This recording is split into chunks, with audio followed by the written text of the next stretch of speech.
রান্নাবাটির পক্ষ থেকে সকল দর্শক বন্ধুদের স্বাগত জানিয়ে শুরু করছি আজকের রেসিপি। আজকে বানিয়ে ফেলেছি ফুলকপি দিয়ে মুসুর ডাল। এটা কিন্তু খেতে দুর্দান্ত হয়। এর জন্য প্রথমেই নিয়ে নিচ্ছি মুসুর ডাল 100 গ্রাম পরিমাণে।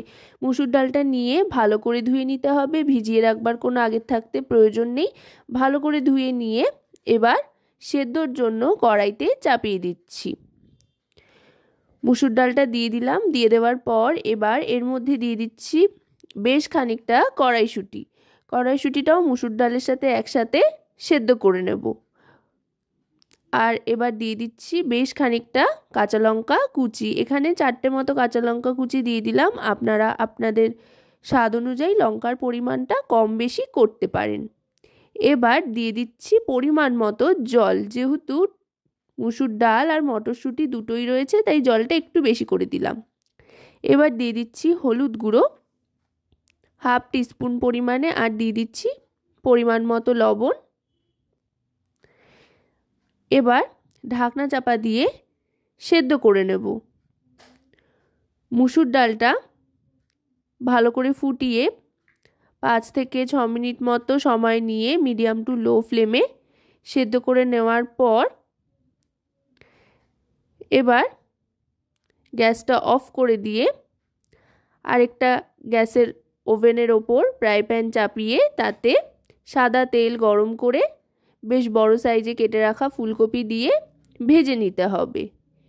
এখানে কিন্তু একটা বড় সাইজের ফুলকপির অর্ধেকটা আমি ব্যবহার করছি। ফুলকপিগুলো একটু বড় বড় করেই কেটেছি। শীতকালে ফুলকপি খেতে কিন্তু ভালোই লাগে, আর বড় বড় ফুলকপি বেশ ভালো লাগে খেতে। তাই এবার এটা একটু ভেজে নিতে হবে। একটু লালচে রং আসা পর্যন্ত ভাজতে থাকতে হবে, যাতে ফুলকপির রংটা খুব সুন্দর হয়। সেই জন্য এতে দিয়ে দিচ্ছি 1/2 টিস্পুন পরিমাণে হলুদ গুঁড়ো। আপনারা চাইলে ফুলকপিটা ভাজার আগে একটু ভাপিয়ে নিতে পারেন, আবার চাইলে নাও ভাপিয়ে নিতে পারেন। ফুলকপিটা ভাজা মোটামুটি কিন্তু হয়ে এসছে। এবার আবার এখানে ডাল সেদ্ধর দিকে চলে আসব। গ্যাসটা অন করে দিয়ে একবার ফুটিয়ে নিয়ে বেশ খানিকটা পরিমাণে জল দিয়ে দেব।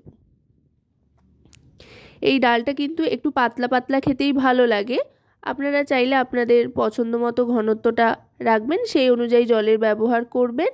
এবার জল দিয়ে এর মধ্যে দিয়ে দিচ্ছি টমেটোর টুকরো। এখানে একটা মাঝারি সাইজের টমেটো টুকরো করে দিয়ে দেওয়া হয়েছে। এবার টমেটোটা দিয়ে গ্যাসের ফ্লেমটা মিডিয়াম টু হাইতে করে ভেজে রাখা ফুলকপির টুকরোগুলোও কিন্তু দিয়ে দিতে হবে। এবার ফুলকপির টুকরো দিয়ে ভালো করে মিশিয়ে নেব, আর গ্যাসের ফ্লেমটা কিন্তু মিডিয়াম টু হাইতে করে দেব। হাইতে করে দিয়ে ভালো করে ফুটিয়ে নেব। এতে করে কিন্তু টমেটোটাও ভালো করে সেদ্ধ হয়ে যাবে। এবার এর মধ্যে দিয়ে দিচ্ছি শাহি গরম মশলার গুঁড়ো, দিয়ে মিশিয়ে নেব। মিশিয়ে নিয়ে এবার ঢাকনা চাপা দিয়ে দেব, দিয়ে ভালো করে সেদ্ধ করে নেব। টমেটো, ফুলকপি, মটরশুঁটি এগুলো আরও আরেকবার সেদ্ধও হয়ে যাবে। 2 থেকে 3 মিনিট মতো ফুটিয়ে নিয়ে ঢাকনাটা সরিয়ে নিলাম। এবার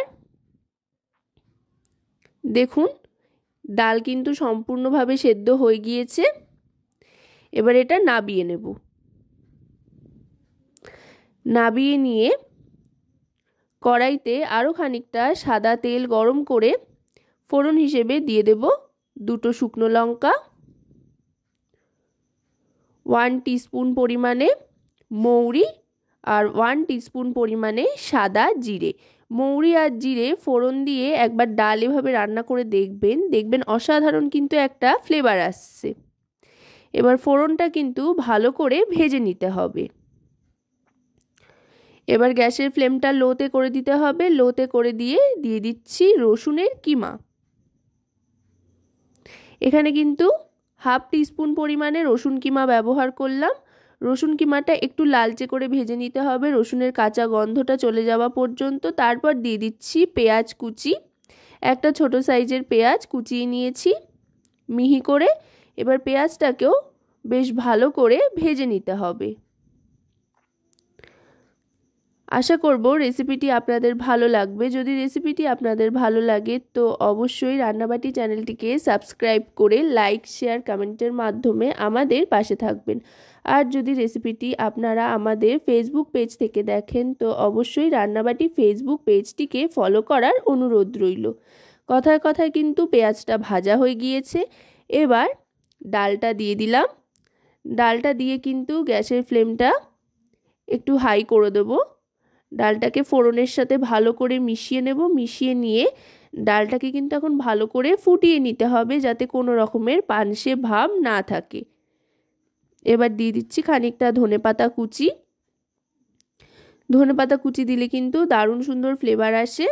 শীতকালে যে কোনো রান্নার সাথেই কিন্তু ধনেপাতা কুচিটা খুব ভালো লাগে খেতে। এবার দিয়ে দিচ্ছি পরিমাণ মতো চিনি। এবার ভালো করে ফুটিয়ে নেব। দেখুন সমস্তটাই কিন্তু খুব সুন্দর সেদ্ধ হয়ে গেছে আর দারুণ সুন্দর গন্ধ ছাড়তে আরম্ভ করেছে আর ভালো করে ফুটেও উঠেছে। এবার 1 মিনিট মতো স্ট্যান্ডিং টাইমে রেখে আমি এই ফুলকপি দিয়ে মুসুর ডালটা সার্ভ করে দিচ্ছি। গরম গরম ধোয়া ওঠা ভাতের সাথে এইরকম ফুলকপি দিয়ে মুসুর ডাল খেতে কিন্তু অসাধারণ লাগে। তো আজকের এই রেসিপিটি আপনাদের কেমন লাগলো সেটা কিন্তু অবশ্যই আমাকে কমেন্টের মাধ্যমে জানাবেন।